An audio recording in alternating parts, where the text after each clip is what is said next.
So how many of you have already started selling on Amazon or want to, but have no idea what tools or what data or what to look at? Well, this is the episode for you because Shivali joins us from Helium 10. She's going to break down exactly what you need to do no matter what stage in the journey you're at.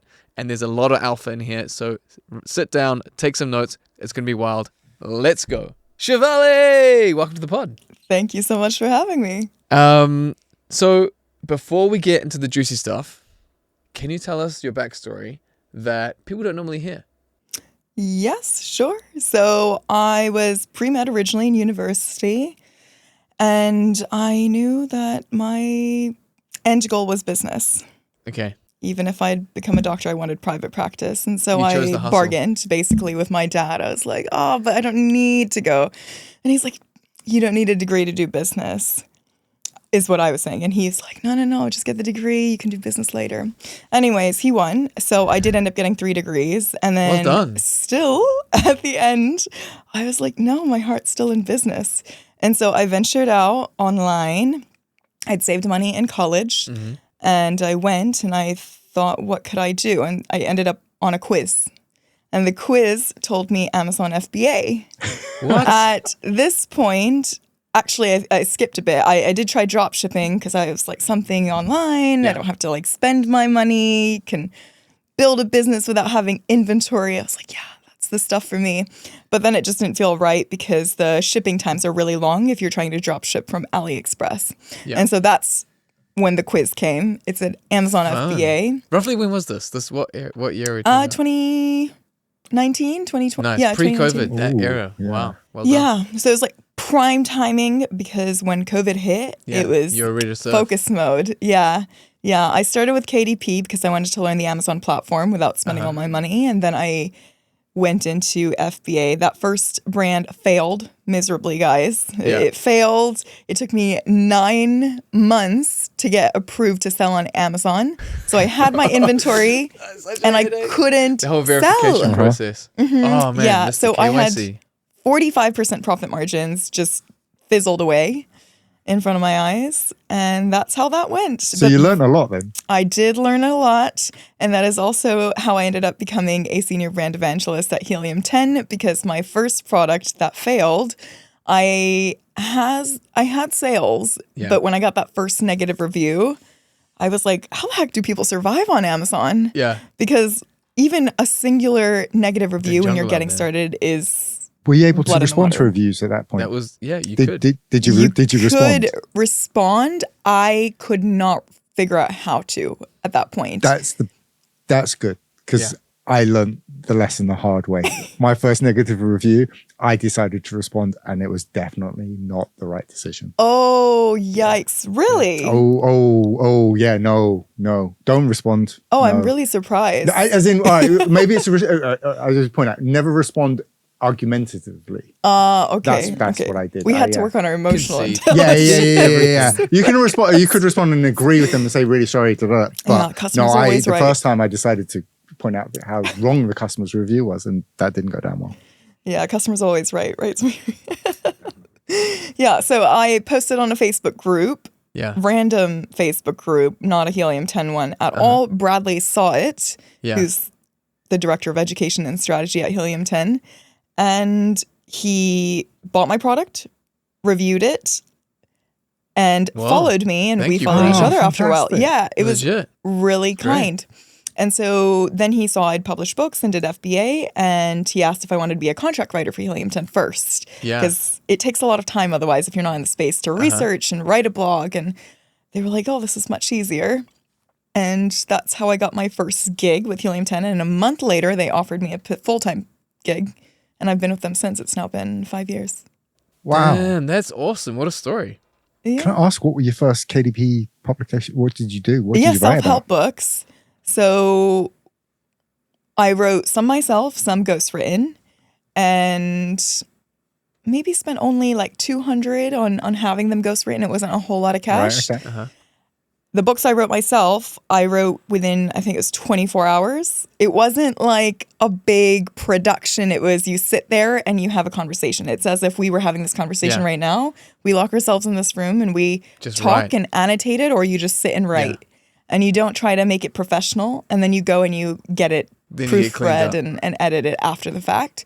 So it was really fast production because I knew my heart would be broken if I spent months writing it Yeah. and then nobody read it or liked it. Yeah. But thankfully, there was actually really positive reviews. My fictional book, people didn't really like how fast I was killing off characters. But, Game of Thrones.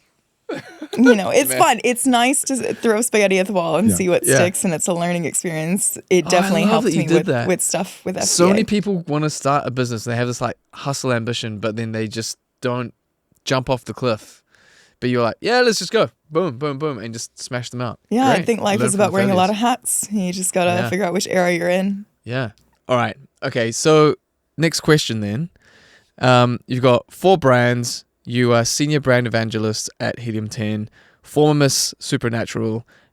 What is competing for your attention on a Monday morning when you are crushing it? What's competing for my attention? Yeah. What Like, do you work I on want? a Monday morning? Monday morning hits.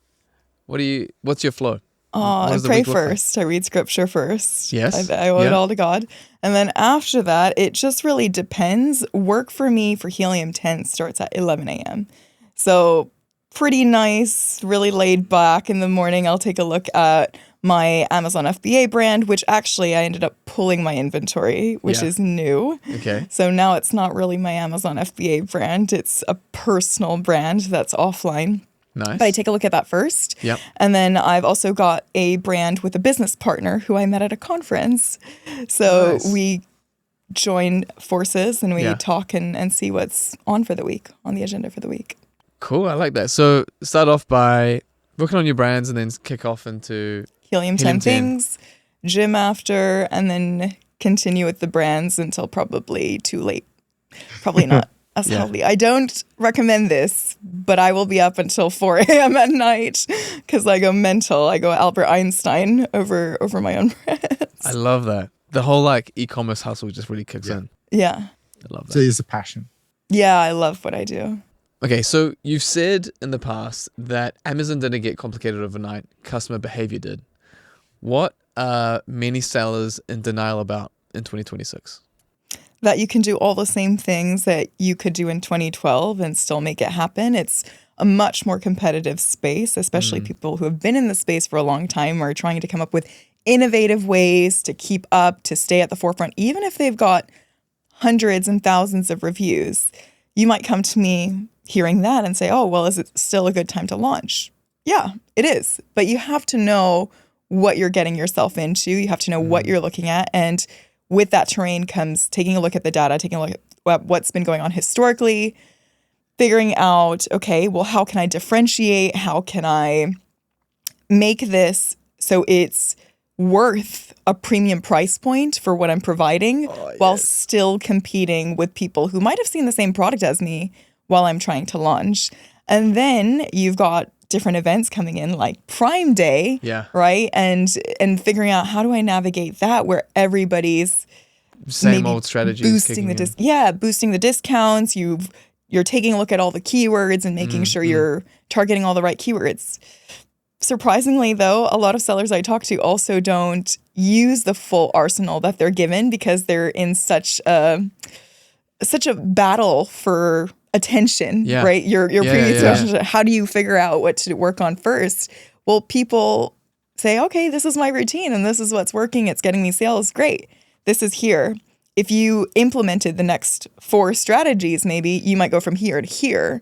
Instead of 2xing, you might 5x, 10x, depending on which strategies you're using. So I think now it's not what it was in 2012. You can still launch, you can still compete, but you have to be very strategic with which strategies you're using and which products you're selling and what's launching next in your brand if you've already got an established one. I love that because that's one little stuff that we also say the same things. Yeah, I'm But- just, go on. You go. You No, go, I you was go. just thinking in terms of that. So I think we come across this a lot. People are still relying a lot on gut instinct and generally ignoring the data. Do you see that? Do you come across that? Yeah, because she said data really early and I was like, Yeah, yes. yeah. Especially beginners. Yeah. People But- who are just getting in the space, they're like, oh, yeah. Yeah, and it's almost like people just make assumptions. They kind of build a narrative around why something happens and why something's successful or unsuccessful, rather than looking at the data to understand exactly what's happening there. Definitely. I have heard some seasoned experts as well. I've had conversations and they're like, this product will do well. And I want to believe them because of the credibility and what they've built. But sometimes it gets to the point where it's like, oh, well, you've done well in the past, but you might leave all the things that made you successful kind of in the past as well. So be careful. Yeah. You mentioned the fact that there's lots of tools in Helium 10 that a lot of people ignore. Yes. But there are a lot of tools there for people to pay attention to.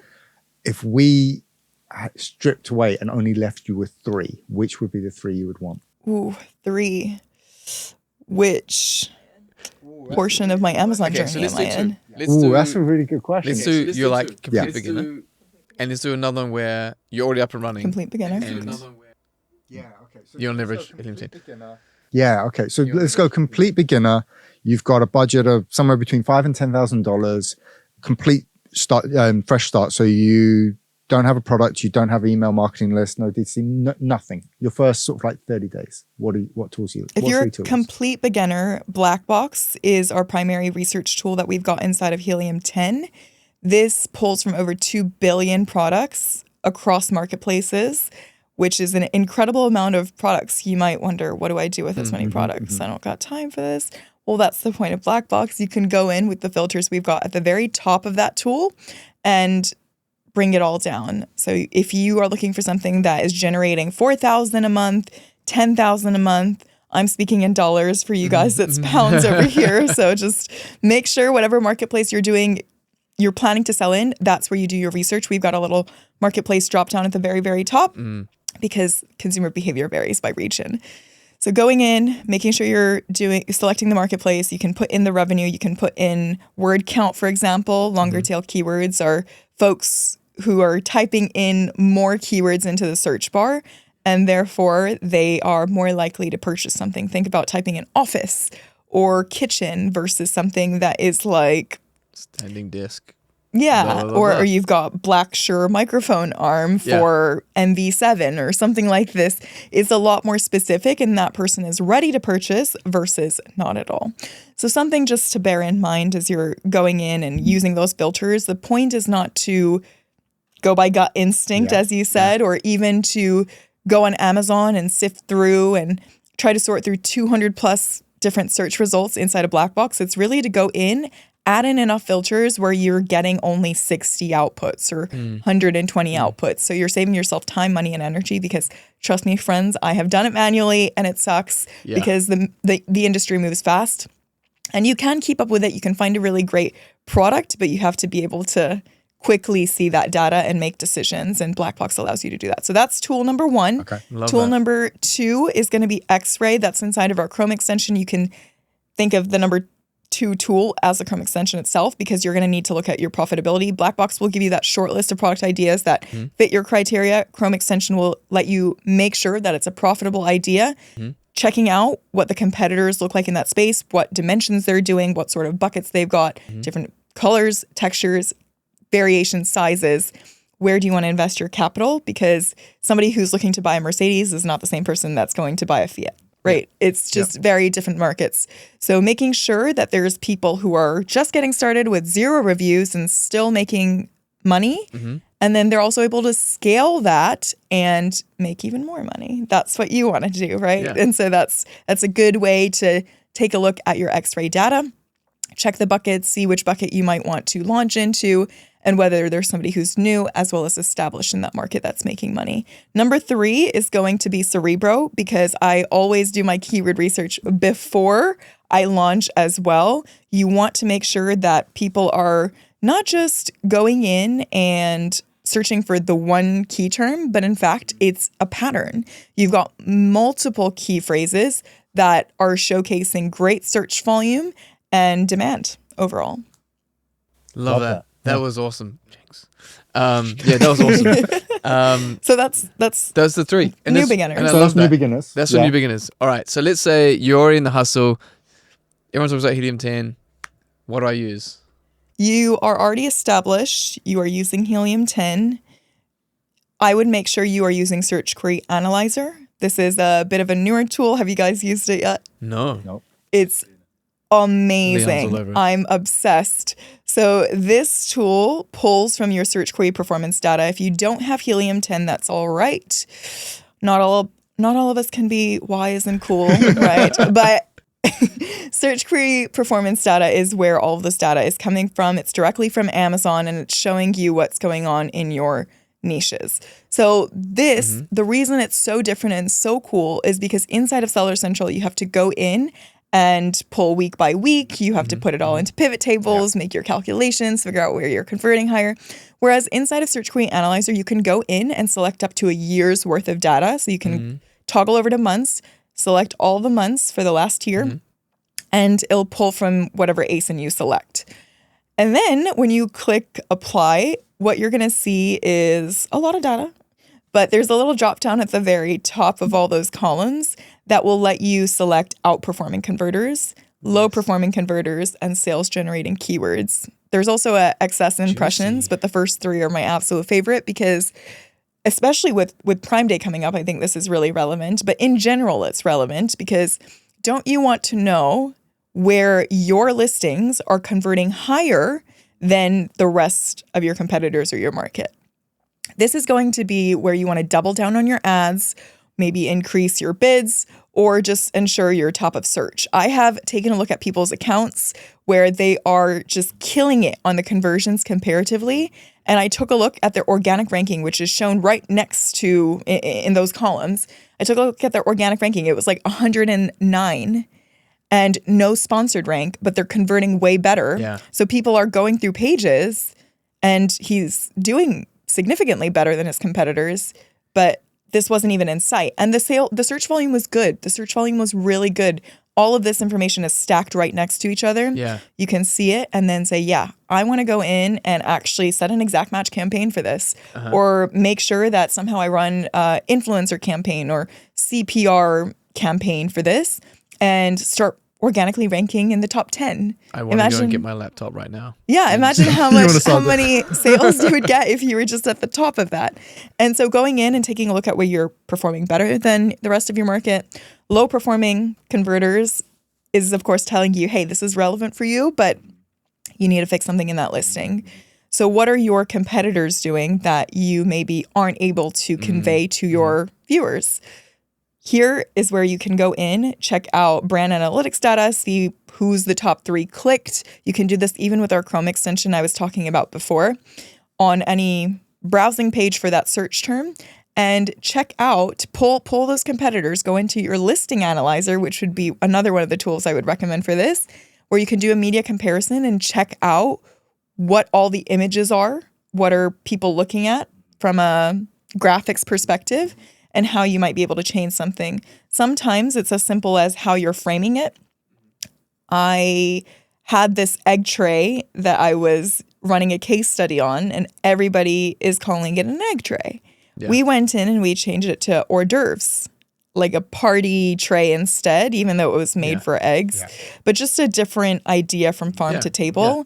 And it nearly doubled, I think a little over doubled the conversion for that. Damn, nice. So it's really cool if you just change the positioning, or maybe if you add in a color. If everybody's doing black and blue, you go in with black and red or whatever, right?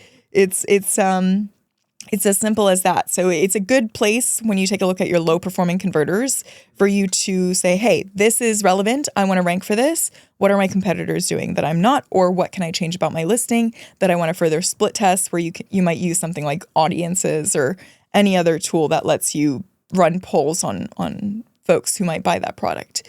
So search query analyzer, and then sales generating keywords, which was that third bit in the same tool, shows you which key phrases actually had conversions for you, which is just invaluable data. Guys, search query performance data will show you your add to carts. So much. The whole so funnel much. All the way down. Exactly. Yeah, I love that. Exactly. So it's some of the most valuable data you've got access to. You should be utilizing it. Yeah. We were speaking to a guy on the Helium 10 podcast, one of our Helium 10 podcasts, and he attributed over $100,000 to just using search query analyzer. Week by week, he goes in, he does exactly what I just told you, And So that important. one Because you thing, can see the whole funnel. You can see where people coming in, where they're dropping out, what you need to optimize and adjust. exactly. How would you like another 100 grand added to your bottom line, right? Yes, please. Love that. Yeah. I think it's one of the key issues, right? Because if you're selling on Amazon, you're actually overwhelmed with data. Yeah. And from the sounds of it, what the tool does is it just clears out that noise. It does. It just gives you like the key bits you actually need to pay attention to. But then even once you've got that, what's interesting is people don't necessarily know what actions to take. You've just because you know this, what's available to sellers on Helium 10 if they just to get a better understanding of what actions they should be taking off of this data. So for what I just talked about, Search Query Analyzer, what you're seeing for conversions, you can run that with Helium 10 ads, right? So you've got some integrations there, and stepwise, if you've got something that's an outperforming converter, you're going to want to take a look at your Helium 10 ads from there, make sure that it's set up well in campaigns, you are showing up top of search, if let's say you've already got the exact match campaign, maybe doubling down or increasing your budget are things you might want to consider doing. Whereas if you've got low performing converters, going into Listing Analyzer or even into audiences, as I said, that's also integrated into Helium 10. And you could do that. If you've got sales generating keywords, again, back to Helium 10 ads. This is a little bit further down on your Amazon selling journey. Something else you can use in terms of, a conjunction would be Listing Builder. So you can go in and re-optimize your listing, making sure that the 15 or 20 phrases you're selecting are actually inside of your listing, and Amazon's able to associate those terms to your products. Probably. Is that something that you use an AI to then kind of bring the listing description and everything together with those keywords? Is that? Yeah, we did a revamp to Listing Builder, which if there's any old timers out there, then that used to be our scribbles, and we did a massive uplift, and now Listing Builder, actually the first step of it lets you pull your keywords from over 8 different sources, including one of which is Search Query Analyzer. It actually pulls from your Search Query performance data, but it shows up as 7 filters. The reason we say 8 is because the first one is from your brand analytics, your products, as well as your competitors. Search Query performance data is all from your products, but what about your competitors? And so brand analytics gives us insight into that. And Listing Builder will pull from that. It'll show your top, if you put in multiple ASINs, then what are the key terms showing up for at least 75%? So if I put in 5 ASINs, 3 of them are showing up for a certain key term. You've got the same for organic and a handful of other filters. And all of those 8 sources will then funnel into your step 2, where it says, hey, this particular key term is your Search Query performance data, it's your listing top keywords, it's in your ABA, and if it's showing up for all 3 of those, or for let's say 4 of the different things that are on there, then it's probably something that's important for you. And so you can go in and re-optimize if you didn't have it in your listing before, where there is an AI component, which is why I brought it up, is you can now use the AI workflow if you are on the Helium 10 plan that allows you to do this unlimited amount of times, which is our diamond plan. Otherwise, you get, I believe, 5 runs with it on platinum. And you would be able to put in your features, your descriptions. You can actually select an ASIN. So let's say I saw one of your ASINs and I say, oh, I like how they framed it. It's a little funny. It's got personality to it, and I like that. I can take your ASIN and add it into my backend AI workflow, and then also keep Rufus on and upload up to 2 ASINs. So it'll actually, what our tool does is it pulls all the questions and answers from those 2 ASINs you selected for Rufus, and it'll ensure that when I click apply, not only will it pull all those keywords I was looking at before, the 8 different sources, but it's also going to pull all the Rufus question and answers and make sure that it addresses those things. And it's going to utilize your brand voice that I selected from one of your ASINs that I liked, and then include the descriptions and features and write it as best as possible to persuade the consumer. It's still written for the consumer without overstuffing. I still say use it as a starting place, go in, add your own things, and make sure it's what you like. Love that. Yeah, That's absolutely. awesome. And it's bringing so many different sort of like data points together. And I mean, it makes it so easy then for a seller. Because, like, as you said, time poor. I am curious, what are the biggest mistakes you tend to see people using or assumptions that they make? Ooh, I think lifting the gas when they've done a lot of work, that is coming from my personal experience. I feel that's a mistake I've made. I also believe it's a full-time job to be a seller, so I get it. Everybody's very relative. It's sometimes launching the wrong product. You think you've got all the data for it and maybe 20 other folks launched, and now you don't have the same differentiators you thought. It is a very realistic and practical thing to think about, which is why now when I teach folks, I was running a 7-day challenge for quite some time for people to get started. And this was something I always said is make sure you've got tons of differentiators nobody else can copy. So it's not as simple as before where you could just, my first brand, which was a knee pillow, I saw only one person on the market had earplugs. I was like, great, I'll just do that. And I put in the earplugs, I'm like the second differentiator, and it's the same thing as the first product. And by the time that those 9 months were over, those really painstaking 9 months were over, there was like 20 other products with the same differentiator. So don't do that. Go in, make sure that you've come up with a great list. It's a great way for you to get creative and say, hey, what can I do differently? I'm a very big what is it called? Yes, advocate. Advocate's the word I was looking for. I'm a very big advocate of combining digital products with physical products. I think that is something that is much easier also now to do with AI. You can go in if you don't want to be the face of your own brand. You can create an avatar with ARCADS, ARCADS, and then go in with HeyGen. And it's pretty good, like the way that it transitions over. I've created my own avatar inside of HeyGen. I actually created it 4 years ago. I created it 4 years ago. Really early in. And I was really early in, and it's significantly improved. So now if you look at it, I played a video recently when I spoke in Bulgaria, and people couldn't tell that visually it wasn't me. Really? At all. Like, it's the same. So it's really impressive what you can do. You can actually go in, create a avatar for either your Instagram page or TikTok page. You can build a course with somebody who doesn't even exist. Yeah. There's a lot of really great resources for you to go in and build something that you can charge for at a premium rate that wouldn't have been possible before without hiring somebody.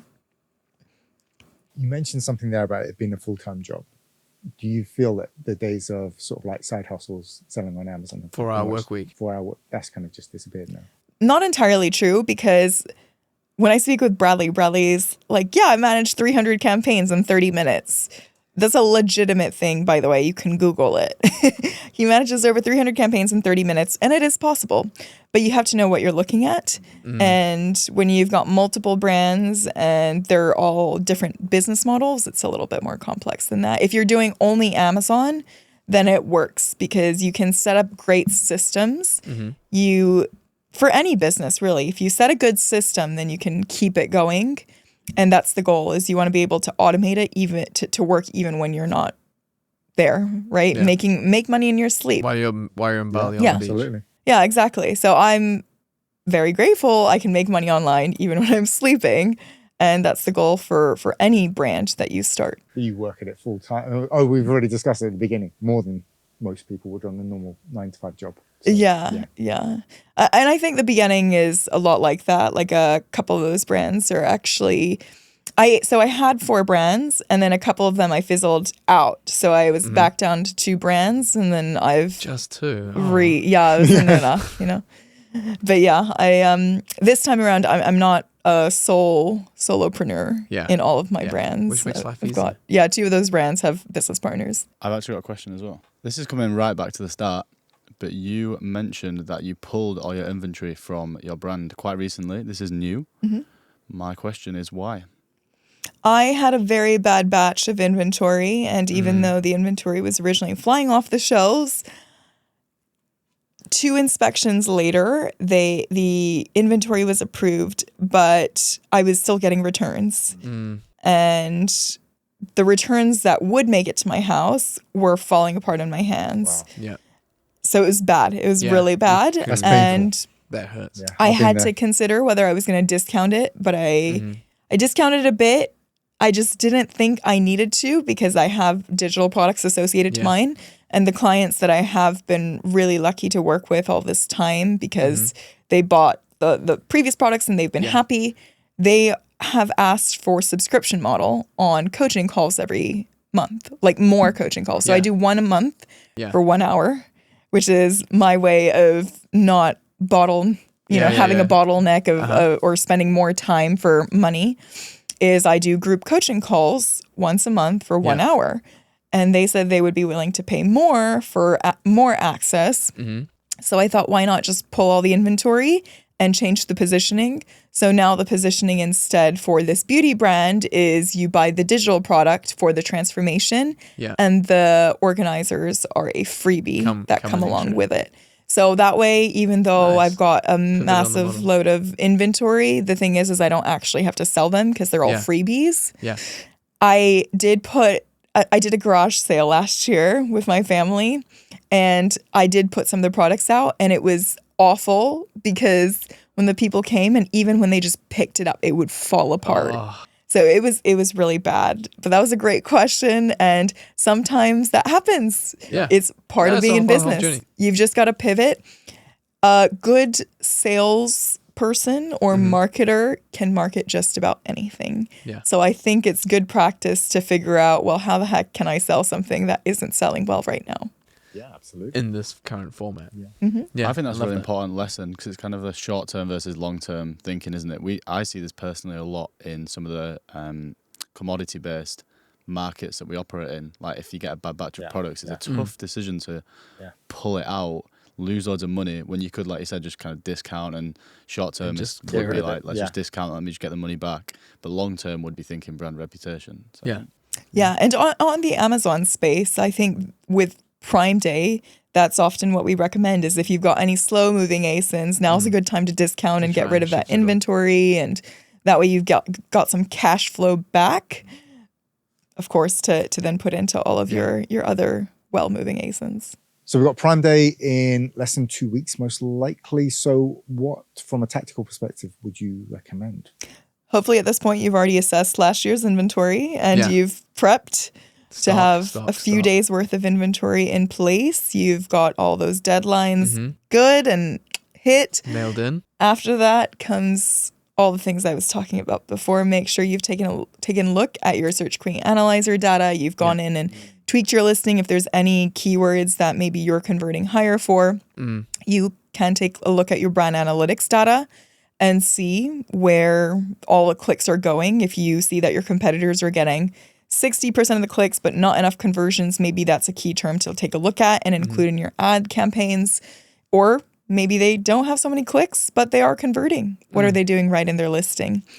It is better to get all of these things that you want to split test out of the way earlier, as opposed to trying to pivot once Prime Day has arrived itself. You've got the arsenal, you've got the tools, you just need to make sure you're using them. Ensure that if you want to put in a Prime Day exclusive discount, that you go ahead and you do that. If you are not offering a Prime Day discount, so you won't have a Prime Day badge, then going in with any sort of discount code, mailing that out to your email list if you've got one, or running a coupon, so long as it doesn't impact your profitability. Don't do discounts or coupons for coupon's sake, even though there's a lot more traffic. The thing is it's better to maybe bundle your products and do digital bundles and offer a value deal a different way that is still profitable for you. I would say outside of that, always external influencers are a good idea, and making sure you're on top of your ads, of course. Running sponsored display retargeting campaigns, having sponsored brand videos at the very top of all of those important keywords, AMC, using your AMC data, and just rock and roll. Whenever you look at the data, do you ever go and look at last year's sort of like Prime Day data as well as most recent? Yeah, I presume because consumer intent changes slightly over Prime Day, doesn't it? Yes, it does, and also it's changed over time because Prime Day used to be 2 days, then it was 4 days, and 4 days now, right? So just making sure you are going inside of whatever tool you're using. For me, it would be Helium 10 ads, going in, taking a look at what was happening last year, what words were working, as well as going into Cerebro actually there's a little button in the middle that says historical trends. And you can click that, select the month last year for the Prime event, and taking a look at what your competitors were doing, where they were ranking, how they were doing sales-wise, and making your decisions from there. Okay, so there's been loads of information here, and I'm sure everyone at home is going to rewind and re-listen so many chunks of this. But for everyone who wants more information or to get in touch with you, how do they do that? Tell them more. You guys can connect with me on LinkedIn. LinkedIn I am active on. And if you guys do not have a Helium 10 account, but you are interested in getting one, then the code for that would be Shivali, SHIVALI 6M20. That's going to give you 20% off the next 6 months. And if you know that this is your thing and you would rather do 10% off every single month, then that, I believe, is going to be Shivali 10. All right. So use those. We'll put it into the description. Yeah, absolutely. They'll make sure it gets out there. That's great. Thank you for sharing Thanks that. for coming in. Thank you for having me. Been brilliant. One love. Peace out. One love.